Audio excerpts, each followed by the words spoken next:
Ok, on est 31 décembre, je pense que c'est le moment ou jamais de vous parler de mes livres préférés de 2022. D'abord, plaid, petite moto qui passe, t'es chaud?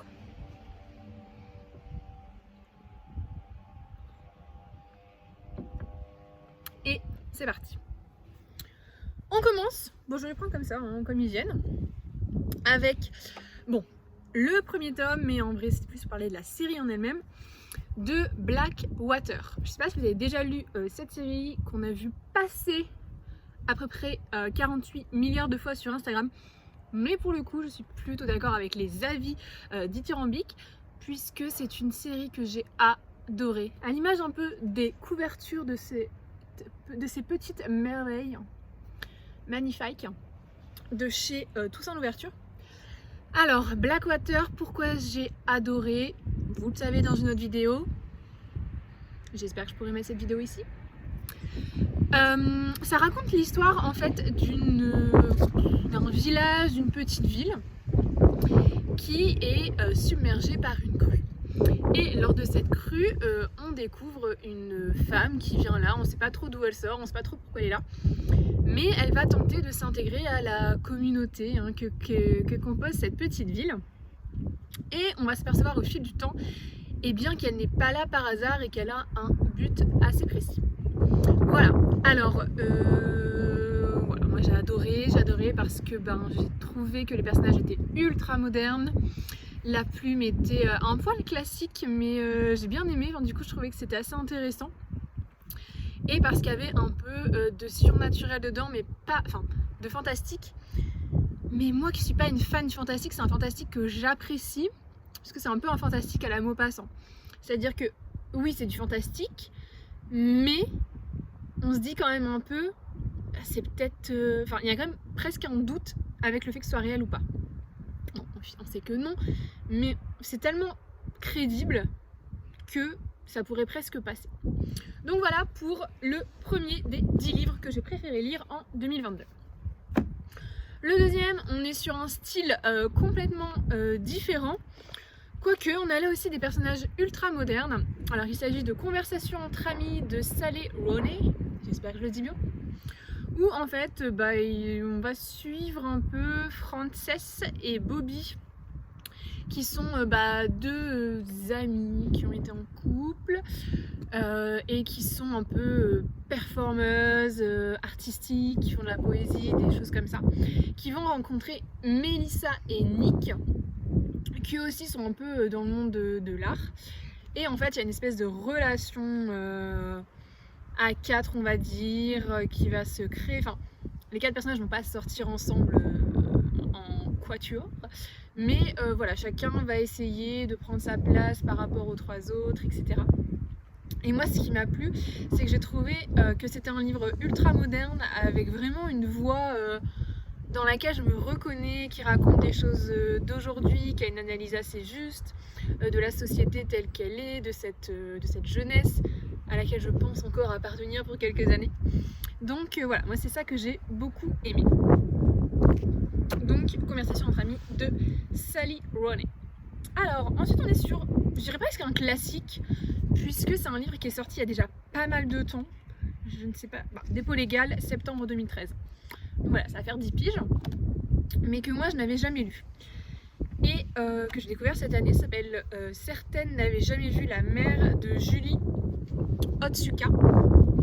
Alors c'est un tout petit livre, comme vous pouvez le voir, qui fait 130 pages et qui raconte en fait l'histoire de japonaises qui vont quitter leur pays pour aller épouser des hommes d'origine japonaise installés aux États-Unis. Et voilà, ça raconte un peu ce départ, ça raconte leur vie, comment elle va se passer là-bas. Et moi, ce que j'ai adoré et que j'avais jamais lu ailleurs en fait, c'est que la narratrice va choisir de raconter un peu une seule histoire à travers de multiples autres. Par exemple, elle va utiliser le terme de nous pour désigner toutes ces femmes, mais qui ont des vies assez différentes. Certaines vont avoir une vie de labeur interminable, d'autres vont s'en sortir un petit peu mieux socialement, certaines vont avoir beaucoup d'enfants, d'autres n'y arriveront pas, etc.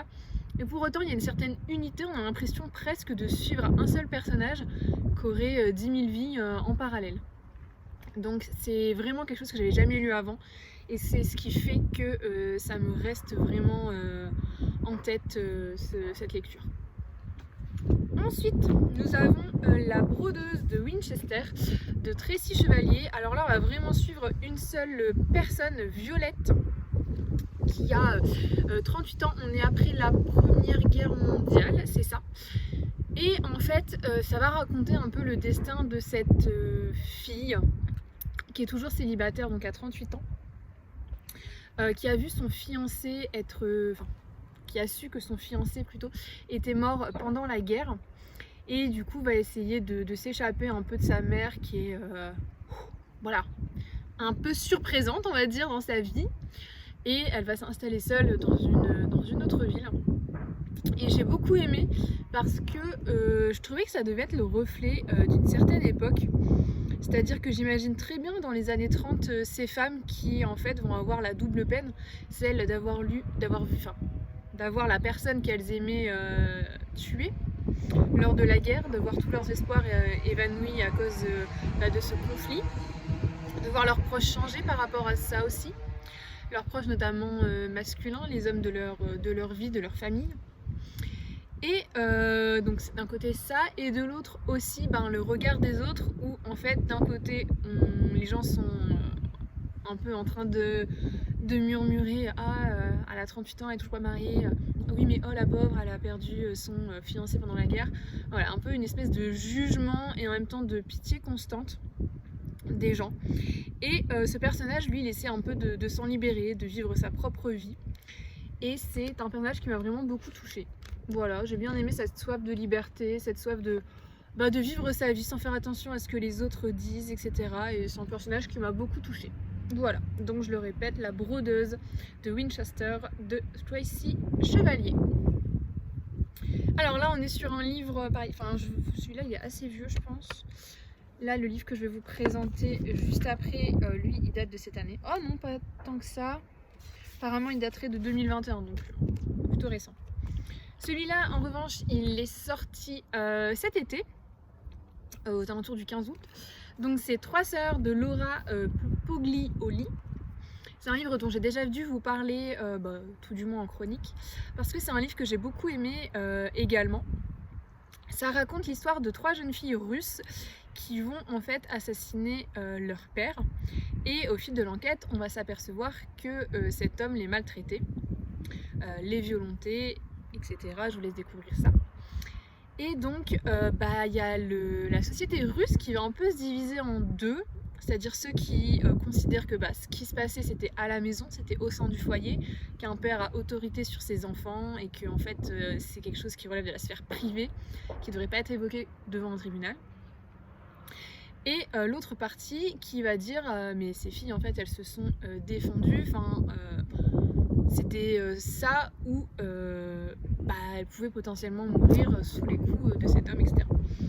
Donc il y a cette partie-là qui est ultra intéressante, qui explique un petit peu les codes, les manières de penser en Russie, donc la Russie d'aujourd'hui, mais qui bien évidemment que l'on peut comprendre à travers son histoire. C'est pas comme dans tous les pays, en fait la situation d'aujourd'hui s'explique toujours par ce qu'ont vécu les êtres de ce pays-là. Donc il y a ce point-là qui est assez intéressant, et il y a aussi la construction du livre, puisque en fait on va évoquer cette histoire, mais on va aussi évoquer, la narratrice va aussi évoquer son passage en Russie, donc un pays qui la fascine, qui l'a fascinée assez jeune, qu'elle adore, mais voilà, qu'elle voit tout de même tel qu'il est, qu'elle idéalise pas. Et aussi, elle va évoquer les violences auxquelles elle a les violences qu'elle a elle-même subies, plutôt. Voilà, il y a tout ça qui se mêle. Elle parle aussi de sa famille, des violences qui ont pu exister dans sa famille, donc avant elle, etc. Et du coup, c'est un peu un livre qui montre que les violences existent partout, dans toutes les sociétés du monde, et que ce sont très souvent des hommes qui qui veulent contrôler, qui veulent faire du mal à des femmes. Donc voilà, il y a tout ça qui est un peu mélangé dans ce livre, ce que j'ai trouvé ultra intéressant et hyper original. Ensuite, alors Cœur du sel, c'est un livre de Jaili Amadou Amal qui en fait a aussi écrit Les Impatientes. Donc je l'avais lu, il avait pris mon cours des lycéens me semble-t-il l'année dernière et j'avais adoré, donc quand j'ai vu qu'elle en avait sorti un nouveau, je l'ai lu aussi. On est un peu dans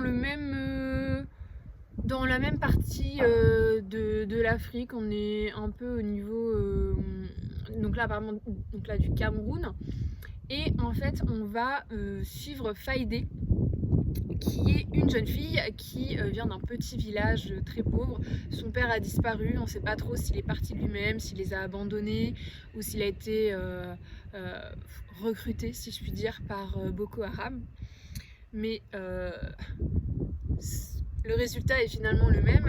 Ses frères et sœurs, sa mère, elle, ils ont faim, ils ont très faim, ils n'ont pas grand chose.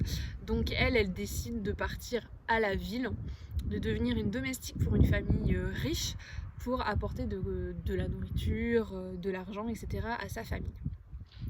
Et donc le livre est un peu sur ce moment où on pense gagner notre liberté. Ça, je pense que c'est commun à toutes les cultures et tous les pays du monde.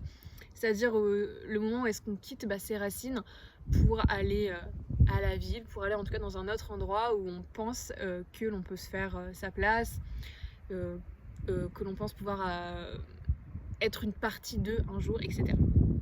Donc voilà, j'ai beaucoup aimé ce livre, j'aime bien cette autrice. Enfin voilà, les deux livres m'avaient beaucoup plu. On parle voilà de ce destin-là, de ce qu'elle a choisi de faire de sa vie, de comment ça se passe la vie dans cette ville-là, des premières fois, des premiers copains, des premiers amoureux, aussi de sa condition sociétale, etc. sociale. Donc c'est vraiment intéressant aussi. On attaque les 4 derniers livres. Alors là, on est sur une histoire d'amour que j'ai lue tout récemment. C'est trop mignon. C'est mignon, c'est pas le terme. C'est très beau, très triste. Donc on suit Maddie et Dalt qui sont à... Bon, il doit être 17h, j'enchaîne. Donc qui vont se marier. Donc voilà, faut peut-être y voir un clin d'œil du destin qui va... Les cloches de mon église résonnent avec peut-être celles qui ont résonné lors de leur mariage, voilà. On va partir sur cet aspect poétique-là. Et en fait, donc ce sont des amoureux du rafting, ce sont des amoureux de la nature. Voilà, ce qu'ils aiment, c'est descendre les cours d'eau, les ruisseaux, les fleuves, les rivières, etc. Enfin voilà, c'est un peu... c'est leur commerce et c'est aussi leur passion. Et c'est aussi comme ça qu'ils vont se rencontrer. Seulement, ils vont apprendre que Maddie est malade. Et du coup, pour avoir une vie un peu plus stable, entre guillemets, ils vont quitter leur village pour aller s'installer dans une petite ville, type la petite ville de banlieue. Et là, Dalt va se mettre à travailler dans le bâtiment, donc il va mettre complètement de côté son métier premier. Ils vont avoir du coup un enfant qui va venir agrandir la tribu, etc. Je vous en dis pas plus sur l'histoire. Mais moi, ce que j'ai aimé dans ce livre, c'est qu'en fait, on a deux personnages assez différents. C'est-à-dire que d'un côté, on a Dalt qui, lui, va être très dans la raison. C'est-à-dire que c'est lui qui va aller décider d'aller travailler là et là pour pouvoir subvenir aux besoins. Quand Maddie, elle aimerait qu'il continue sa passion. C'est lui qui va faire des aménagements par rapport à la maladie de Maddie, quand elle aimerait qu'on n'en parle pas, qu'on change rien par rapport à ça, parce que pour elle, c'est un peu avouer une défaite, alors que lui, pour lui, pas du tout. C'est au contraire se préparer à ce qu'il arrive. Donc voilà, franchement, très beau livre, très émouvant, je vous le conseille vraiment. C'est une histoire qui est vraiment touchante. Voilà. Ensuite, alors là c'est un essai, ça c'est Lady Sapiens. C'est un essai sur la femme préhistorique qui est très souvent oubliée. Je pense qu'on a tous le souvenir de nos livres d'histoire où on avait des dessins, des représentations d'hommes préhistoriques, soit en train de chasser, soit en train de tuer un mammouth, soit en train de dessiner sur les murs. Mais finalement, on a l'impression que la femme préhistorique, elle restait un peu à la maison et elle faisait la popote, quoi. Donc, bon, je pense qu'elles ont un autre rôle. Et il se trouve que du coup c'est ce sujet un peu qui est abordé. Donc voilà, je vous lis une phrase qui résume un peu ce texte. On la croyait faible et sans défense, on la découvre chasseresse, combative et puissante. On la pensait bestiale et primaire, la science révèle qu'elle maîtrisait de nombreux savoirs et prenait soin de son corps et de son apparence. Donc voilà, ça fait un peu le point sur tout ce qu'on imagine de cette femme et tout ce qu'elle a vraiment pu être en se basant bien évidemment sur des faits, sur des preuves, sur des éléments historiques. Donc c'est un bon moyen de découvrir, j'ai même pas envie de dire redécouvrir puisqu'on en sait tellement peu sur la femme préhistorique. Donc c'est vraiment un moyen de découvrir la femme préhistorique, sa vie, ce qu'elle était, son quotidien. Voilà. Alors, avant-dernier livre, donc c'est Jolies choses de Janelle Brown. Alors, c'est l'histoire de Nina et Vanessa. Alors lui, je l'ai lu vraiment au tout début d'année. Donc, ça m'a marqué. Ça m'a marqué parce que c'est la confrontation un peu de deux mondes entre, vous voyez, une fille qui vient un peu de la haute, qui est influenceuse sur Instagram, qui n'a pas vraiment dû se battre énormément pour avoir ce qu'elle a aujourd'hui. Et de l'autre côté, on a Nina qui, elle, est complètement à l'opposé de ce type. Et ces deux femmes-là vont se rencontrer. Je peux pas vous en dire plus, mais elles vont se rencontrer et l'une va avoir un intérêt en fait par rapport à l'autre. Je vous laisse découvrir ça. Et moi j'ai beaucoup aimé parce qu'on est un peu dans le thriller gentil, c'est-à-dire on sait qu'il y a une confrontation, qu'il va y avoir une confrontation, on sait qu'il va se passer des choses, on comprend un peu la stratégie de l'une, etc. Et en même temps on est surpris, on est dans le doute quand même, il y a des trucs qu'on voit clairement pas venir, on n'est pas du tout dans le trash ou quoi que ce soit, c'est pas du tout la question, on est plus autour de la manipulation. Donc voilà, moi j'ai bien aimé ce style-là. Donc voilà, je vous le recommande. Le dernier livre, alors c'est Moi Julia, un empire, une destinée de Santiago Posteguillo. J'espère que je le dis bien. Donc là, on est avec Julia. Alors c'est une petite britannique, hein. C'est le plus gros de tous les livres que je vous ai présentés. Donc on est avec Julia, qui est une femme qui a épousé un homme important romain, je sais plus s'il est, je sais plus c'est quoi son titre de base, soit, peu importe, un homme important romain. Alors elle est syrienne, mais du coup elle vient à Rome. Et en fait, c'est elle qui va avoir des ambitions pour son mari, parce que elle peut un peu faire que ça, j'ai envie de dire, puisque c'est une femme. Et voilà. Donc elle, par elle-même, elle ne peut pas vraiment arriver à ce qu'elle veut. En revanche, elle peut faire en sorte que son mari, lui, y arrive, et pour possiblement sa descendance. Donc elle va manipuler, elle va faire preuve de ruse, elle va faire preuve d'intelligence pour arriver à ses fins, pour essayer de contrôler entre guillemets son mari pour qu'il arrive là où elle le souhaite. Il va y avoir des conquêtes, oups, je recherche après. Il va y avoir des conquêtes, il va y avoir des batailles, il va y avoir de la stratégie et on va être tout au long du livre dans la tête de cette femme qui a bien l'intention de marquer l'histoire. Voilà, c'est la fin de cette vidéo puisque je vous ai présenté donc mes 10 livres favoris de 2022. J'espère en tout cas que c'est une vidéo qui vous aura plu, qui vous aura peut-être donné des idées de lecture. Si vous avez lu certains des livres présentés, n'hésitez pas à me laisser un petit commentaire pour me dire ce que vous en avez pensé. N'hésitez pas aussi à me dire vous quel est votre top 10 ou top 3 de l'année. Et si l'envie vous prend, n'hésitez pas à vous abonner, ça fait toujours plaisir et c'est un encouragement fort appréciable. Voilà, je vous dis à bientôt.